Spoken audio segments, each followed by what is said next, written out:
Gentlemen, as you know, Mr. Allen has been in the thick of the Cold War since its very beginning. You're familiar with his very distinguished record as a career diplomat and troubleshooter, but just for the record, let me recall a few of its high spots. 4 times in critical periods, he was assigned to frontline ambassadorial posts in Iran, Yugoslavia, India, and Greece. He has been Assistant Secretary of State for the Near East, South Asia, and Africa. In 1948, when Congress decided we ought to have an overseas information program on a more or less permanent basis, Mr. Allen was put in charge. And last fall, the President decided that this important activity needed Mr. Allen again. He brought him home from overseas and made him Director of the United States Information Agency. Mr. Allen attends the meetings of the Cabinet and the National Security Council. Mr. Allen, why is it that everything the other side says is propaganda while we call what we say information? Lindley, the word propaganda has taken on a very bad connotation. It was originally a perfectly good word, but it brings to people's minds now the idea of twisting or distorting the truth or even manufacturing complete falsehoods. Whereas we try in our service, our output, to give as straight the factual presentation as we can, and we feel that that is information and should be labeled that, not called propaganda. I wonder if you could give us an example of Soviet propaganda, particularly as applied to the armed services, which these gentlemen represent. Well, I had today with me a book that the Soviet government puts out for its training course of the armed services of the Soviet Union. The book is called Marxist-Leninism on War and the Army. I'll just read you one description of the way it talks about American Army officers. It said U.S. armed service officers are corrupt, weak, run by Wall Street, and, quote, professional robbers, end quote. Well, I call that propaganda.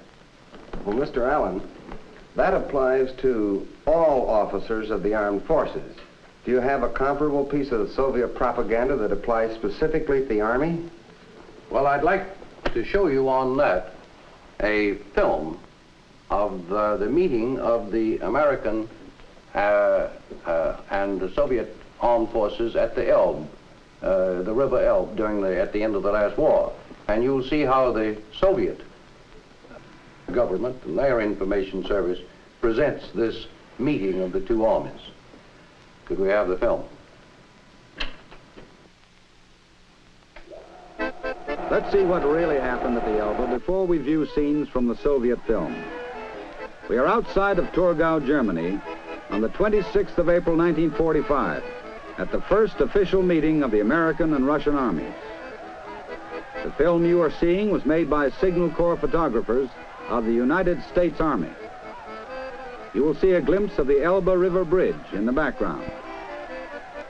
The meeting took place to arrange a meeting of Corps commanders on the following day. Prior to this time, only patrols of the two armies had contacted each other. Here are Major General Emil F. Reinhardt, Commanding General of the 69th Division, 5th Corps, United States Army, and Major General Rusakov, commanding the 58th Guard Division, Red Army.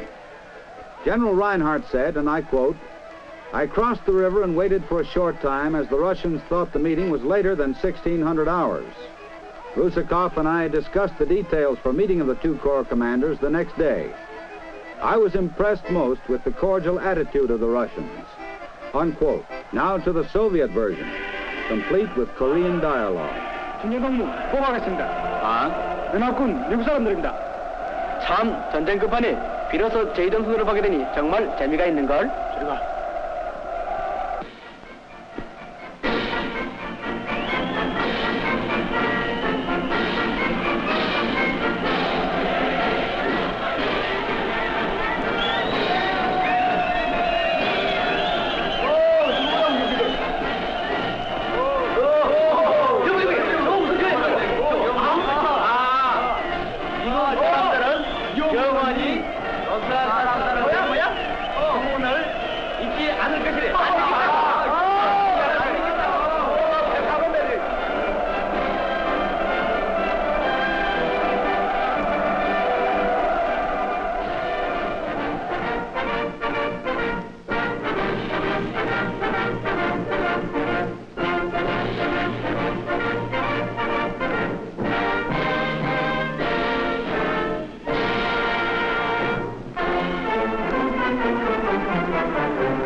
made in Germany. 큰 베이스. 독일 대망원경은 정말 훌륭한 것. 이런 소비에트 Made in Russia. 이름난 오게페우 공장의 제품이죠. 오게페우. Now for the Soviet proof that our army officers are corrupt, as we see our play-acting general dally on the doorstep of decadence, complete with lady friend and stock ticker in his office. This is a literal translation of what they're saying. General, what's this? What's this? Girlfriend. What's the market doing? General, my stocks are going up. Girlfriend, sell for the profit. General, get me my broker. Yes, Wall Street. I'm making money like crazy. 요새 영국에서 제목값이 2배로나 올랐어. 2배로나. 2배로나. Mr. Allen, what do the communists have to say concerning our Air Force? I'd like for you to listen to a broadcast from Moscow on that subject, which talks about the psycho-neurotic American pilots. Could we have that soundtrack? You are tuned to Radio Moscow, broadcasting in the 16, 19, and 25-meter bands in the shortwave, and in the medium on 216.6 meters. An Associated Press dispatch tells us that an American Saberjet accidentally dropped some rockets over Florida. The population has been alerted and warned of the serious danger. This brought to mind a secret report of Dr. Frank Berry, medical assistant to the Secretary of Defense, which made me doubt that the rocket fall was the result of an accident. This report gives us every ground for questioning the possibility of accidents in general, since it claims that approximately 70% of the officers and enlisted men of the Air Force are psycho-neurotic. What is more, checks have shown that the state of affairs is especially critical among the airmen doing steady nuclear patrol. What are they saying about the United States Navy? And the Marine Corps? I've got a copy here of the Soviet newspaper that's published for their Navy called the Sovietsky Float, the Soviet fleet, May 18th of this year. Speaks about what's going on in the Mediterranean. Says, referring to the United States, over Lebanon hangs the real threat of military intervention by the imperialist states led by the United States. He says, the American command has doubled the landing forces attached to the Sixth Fleet. That's the Marine complement with the ships. The imperialists are openly brandishing weapons, threatening Lebanon. But no matter how much the colonizers try, they cannot intimidate the people of the Near and Middle East, and in particular the Lebanese people, who have set on the road of defending the freedom and independence of their country. That's typical of the type of statements that the Soviets are making about the United States Navy and the Marine Corps, tools of imperialists, colonizers, Wall Street, so on. Mr. Allen, don't the Soviets in their propaganda attempt to show also that Americans are opposed to all the colored races? Yes, they do. I've seen that particularly when I was serving in the Far East and in India. They try to make it appear that the Americans are the most race-conscious people in the world. Actually, the experience of people in that part of the world dealing with Americans is the best way to counteract that. When our naval ships or our armed services units are stationed in those parts of the world, the integration that takes place in our armed services is the most useful way to combat that type of Soviet propaganda. Also, last fall we had a magnificent experience when Marion Anderson went out through the Far East and India, making her appearances as an American and speaking to the people about the racial questions in the United States as an American Negro was an excellent counterweight to that Soviet propaganda. I believe that Soviet film, Meeting on the Elbe, has a sequence charging us with racial discrimination and, in fact, fierce racial hatred. It might be interesting to take a look at that.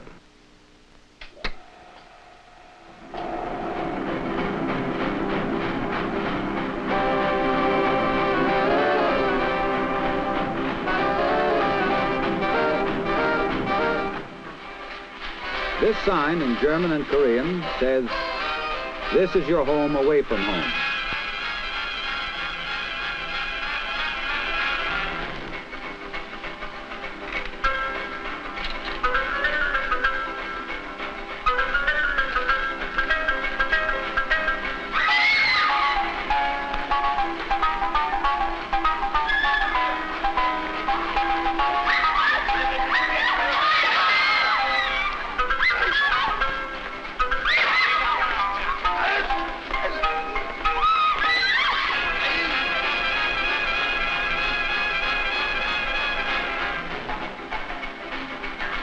This scene from the Soviet film, The Partisan, depicts another Army activity for the Oriental theater goer. It is the fate of this Korean girl to be taken up the hill for a dawn execution.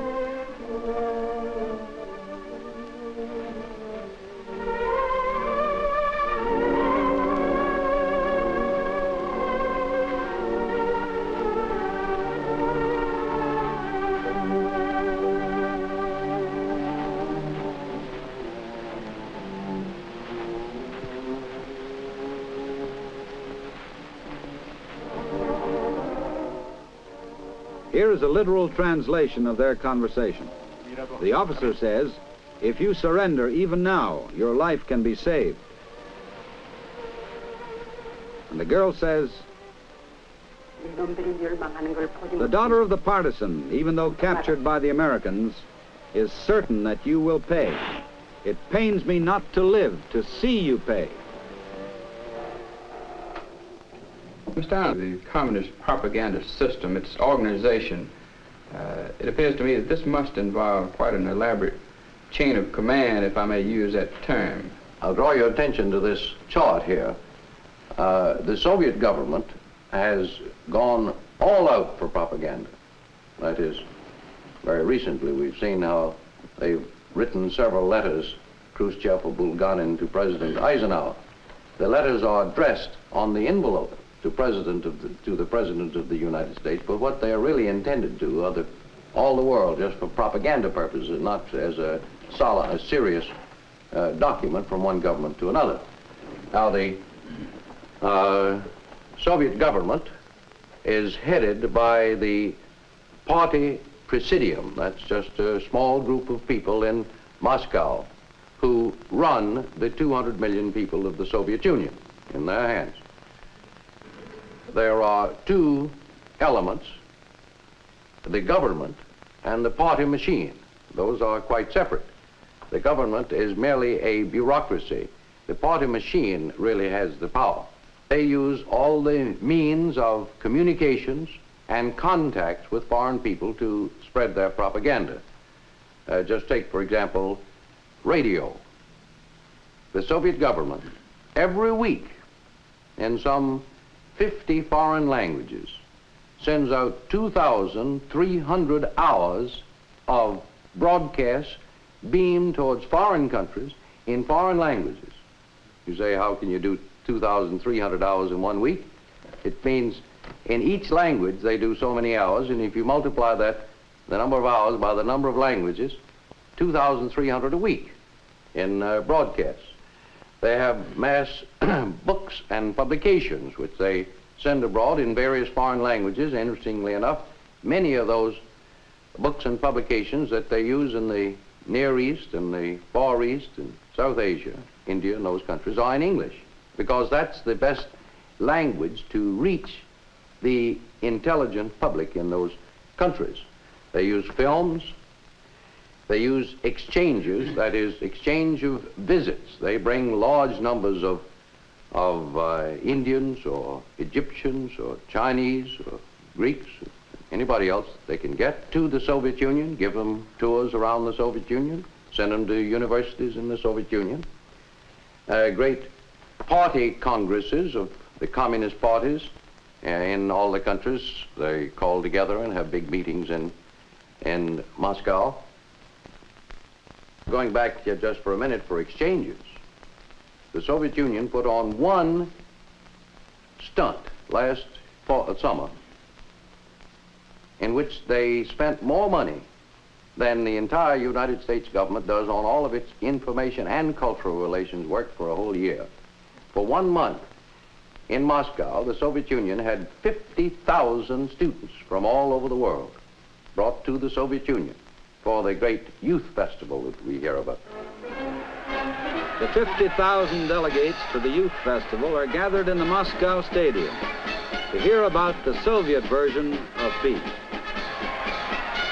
The delegations parade around the huge stadium, waving gaily to the capacity crowd.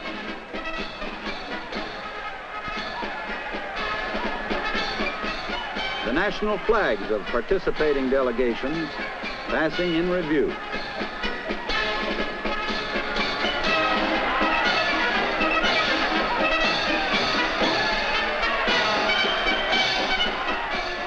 Followed by groups displaying their national dances.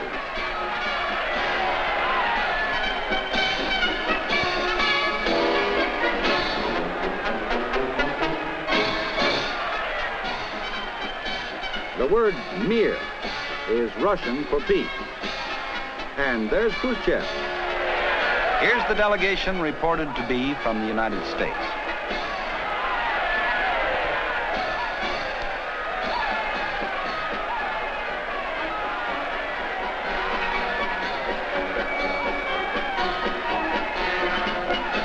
In keeping with the festival's theme, the Russian hosts release hundreds of white doves, the age-old symbol of peace.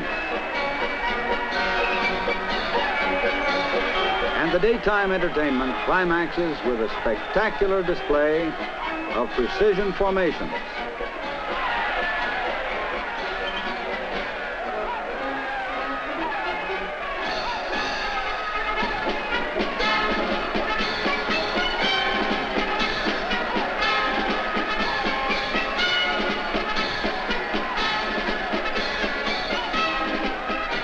Delegates also sightsee in the Kremlin during some of the daylight hours. And this is the kissing ceremony, as the boy selects a girl by throwing a scarf around her, sort of a Soviet version of drop the handkerchief.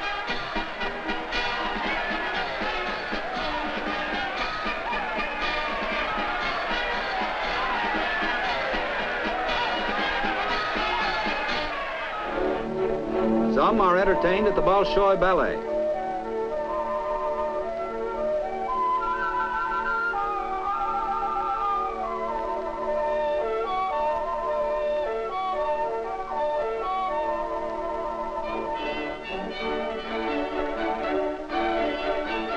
Outside, in the streets and parks of the city, there is entertainment of all kinds. Hold everything. It's undulating eulalie, the curvaceous cutie from Chardzu, which is near Samarkand, if anyone cares.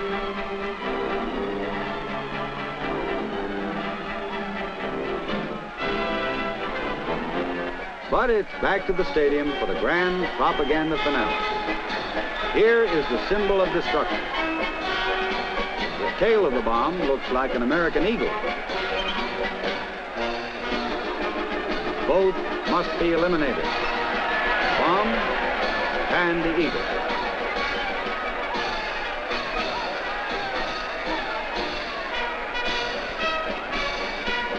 The cards say peace in Russian, peace in English, and peace in French. Mr. Allen, what percentage of the people who attend these festivals that you mentioned are communist? Well, we don't have any exact figures on that, but the best we can calculate, of the 50,000 that went to the Soviet Youth Festival last summer, we estimate that about half of them were non-communist. That is perhaps 25,000. I was in Greece at the time myself, and I know that I think there were about 200 Greek young people went to the Soviet Union for that festival. And many of them were just going for the ride. They wanted to get the trip. It was a chance to go and see the Soviet Union.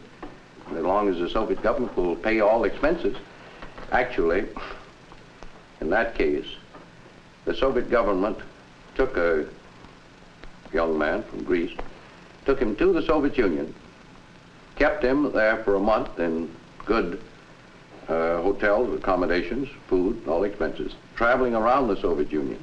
Took them to the very finest theatrical performances, the ballet and the symphony orchestra and the opera and so forth, and back to Greece, all for the equivalent of $50.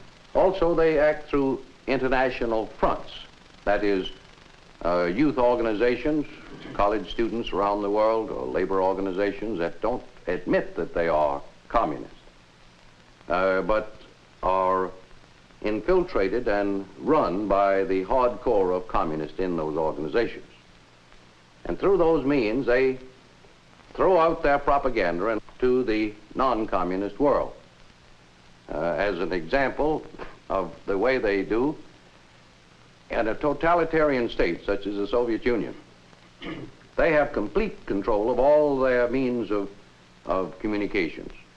And they can say one thing in the Soviet Union and entirely a different thing outside the Soviet Union, or even to different countries outside the Soviet Union in the language of those countries.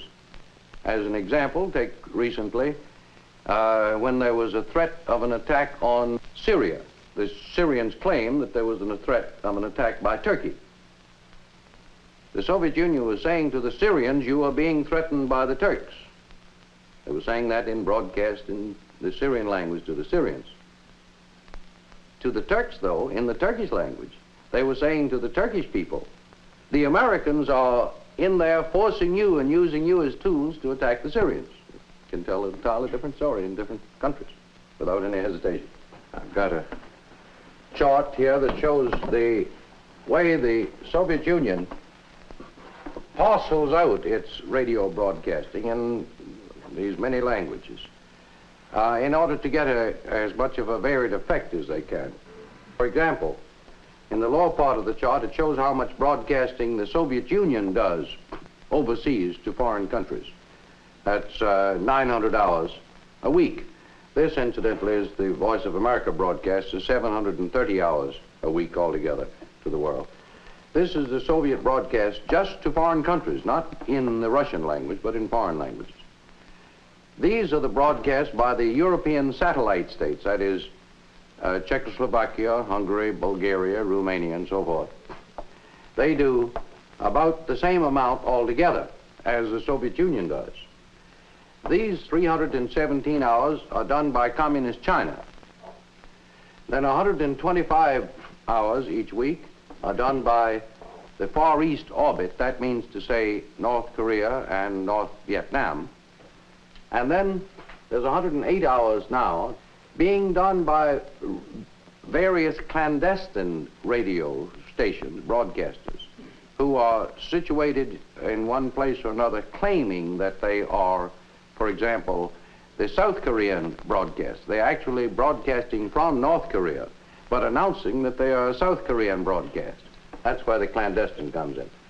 So you see that the Soviet Union uses all the satellite countries to do broadcasting outside the communist orbit, as well as the Soviet broadcasts themselves.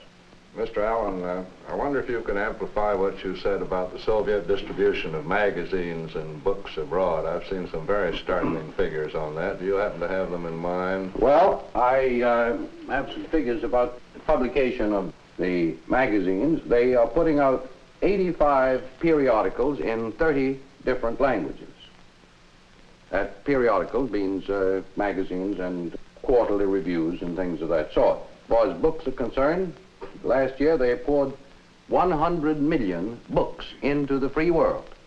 They usually sell at very low prices. Yes, Don't they? usually, or they give them away. Mr. Allen, I wonder if you would discuss for us the main propaganda themes of the communists today, sir. I have a chart here, which I'll show you on that. These are just taken 5 sample propaganda themes of the Soviet Union.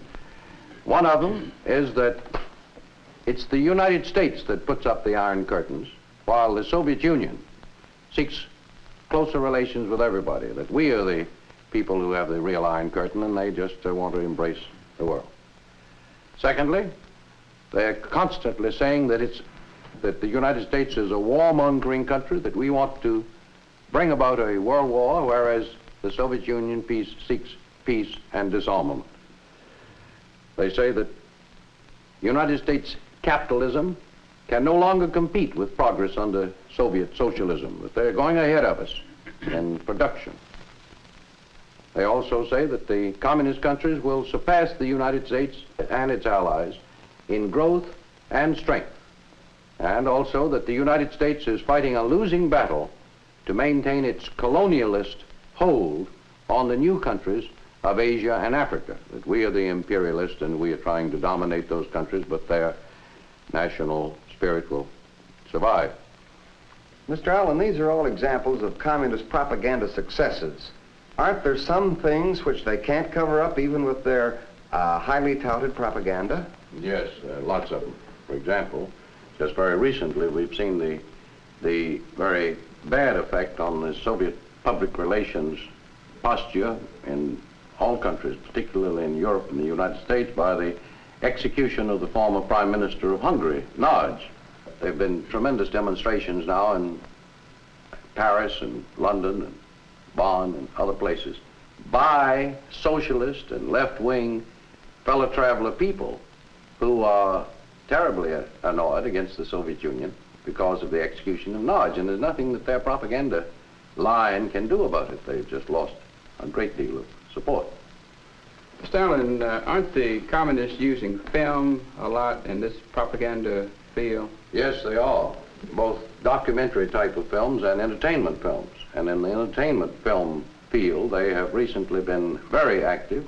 As a matter of fact, very recently, they won an international award at Cannes in France. The film was called The 41st.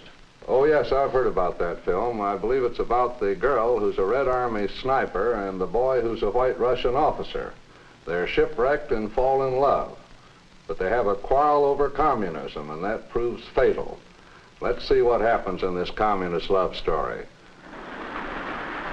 Safe from the shipwreck, out of the sea, across the ice, comes the girl, a Red Army sniper, and her prisoner, a White Russian officer. She has killed 40 men with her rifle.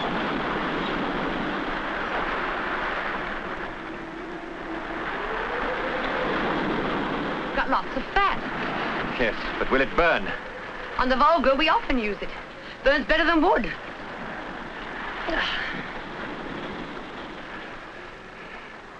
Why couldn't the others have got through as well?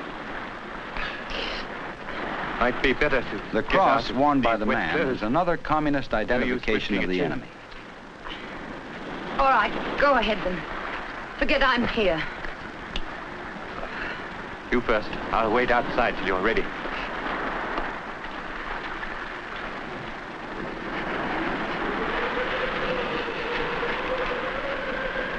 Don't be an idiot.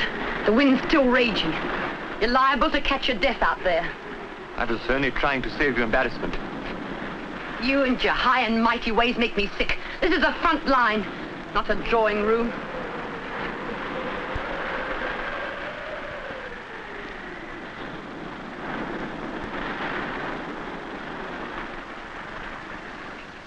Go on, what are you waiting for?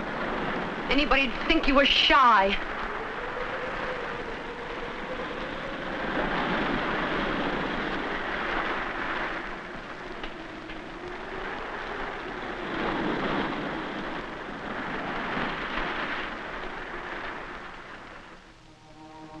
The communist girl, eager to fight, now finds her prisoner sick and discouraged.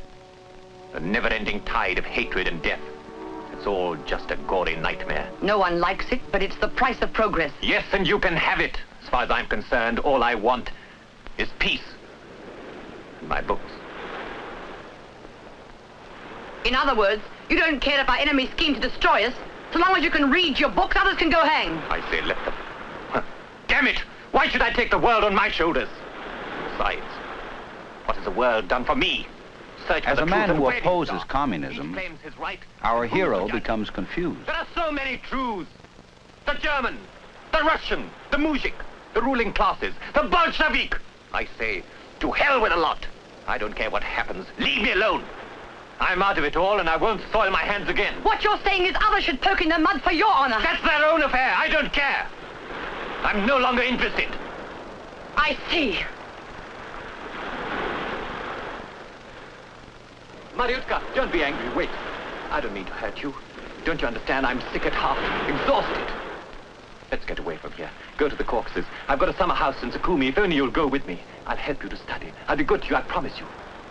You're asking me to turn my back on my conscience, cast aside my obligations, loll around on cushions, munching candy bought with the blood of my comrades. Don't be so melodramatic. Oh, yes, I forgot your class likes to hide ugliness by pretending it doesn't exist.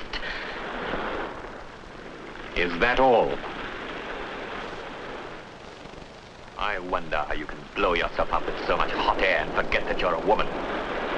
It's been thrust on me by people like you. How dare you think I could so far forget myself as to desert my cause and lie around your house in idleness like any slut, you blasted son of an aristocrat? That's about all I can stand. Stick to your damn doctrine. Scum that you are.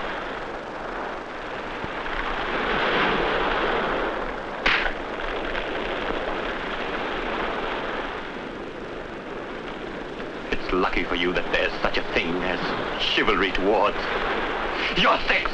I hate you!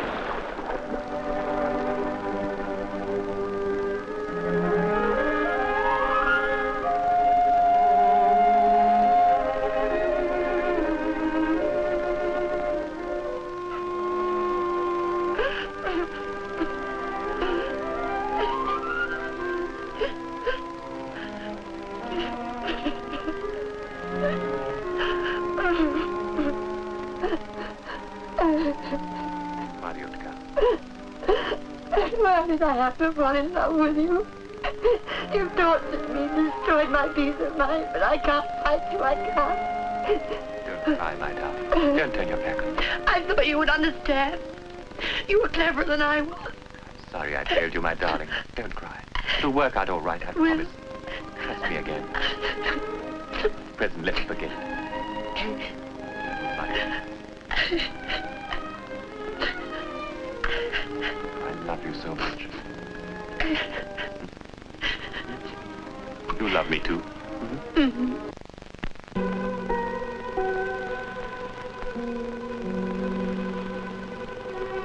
Oh, I'm sick of waiting to be rescued. Her love If the blooms fishermen when he don't embraces. turn up in the next 3 days, I'll commit suicide. Hey, where's all that courage I credited you with, huh? Shows what a demoralizing effect you have on me. I should have had more sense. Yes. You and your wishful thinking. I can only hope I brought you down to earth a bit. Have I? Oh, you have. So you admit you were wrong? Yes, it's all clear as day to me now. Thanks to you, I've stopped fumbling at last. I was wrong to think I could go back to my books. There's work to be done. There's a life to be lived. And damn me, I live it. I warn you, I'm no longer meek and mild. From now on, I'm a man with a purpose. Oh. You might at least tell me what that is. All right. As I see it, my country needs me now more than ever. Idealism must give way to realism. For it's plain that if her destiny is to be left in your hands, I dread to think what a mess you'd make of it. By all that's holy, a sail! A sail! The fisherman! Ah! Save me,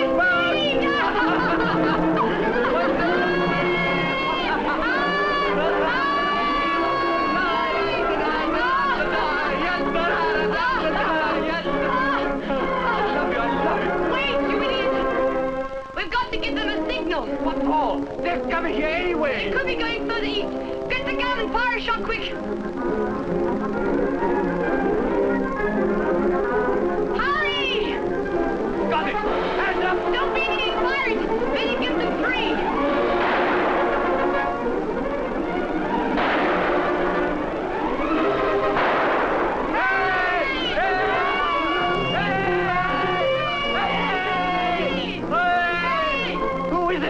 Who are they? I'm not sure they're fishermen at all. You'd better fire another shot.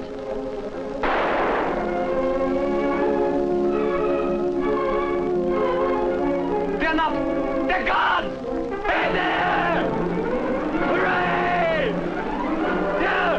Come on! Yeah! Hey! Stop!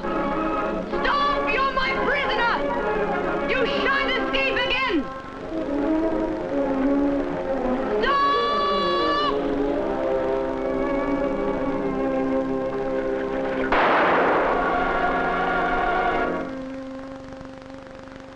Idiotica. 41st victim of her rifle. And the title of the picture. Mr. Allen, how can we compete with this communist propaganda in view of the fact that the communists can resort to any deceit, whereas we have to stick to the truth? I think, first and foremost, that we should do more of what we've just been doing this afternoon. That is, we should recognize Soviet propaganda when we see it or hear it. Sometimes it's very subtle, and sometimes it's in a disguised form. But most Americans don't realize how much of it is being put out or what it is when they see it. Now, secondly, we must do more ourselves. That is, more counter-propaganda and more presenting the story of the United States and the American way of life and the democratic principles that we stand for. We are doing a great deal. This afternoon, we've only considered what the Soviets are doing in this field, but I haven't talked about what we are doing, and don't think we've been folding our hands and doing nothing. We haven't done as much as we should because we Americans are not inclined very much in the propaganda field, but we've realized that it now has to be done, and we are doing more of it. But thirdly, and perhaps more important, we should do everything we can to deprive the communists of fertile ground in which to plant their propaganda. Now that means, as far as the government is concerned, that the government should follow policies which make the United States admired and respected and liked as much as we can. I know that there are many cases in which we can't please everybody. Quite true, but our policy should have a public relations aspect to them and should win friends. But more than that, each of us individual Americans should behave, act when we are dealing with foreigners in a way that makes foreigners like us as individual Americans and respect us. And then these signs like Yankee Go Home, we'll have them, they'll continue. But they won't have fertile ground, they won't catch on if all of us Americans, civilian and military, behave in the way that we should. Thank you very much, Mr. Allen, for this very interesting discussion.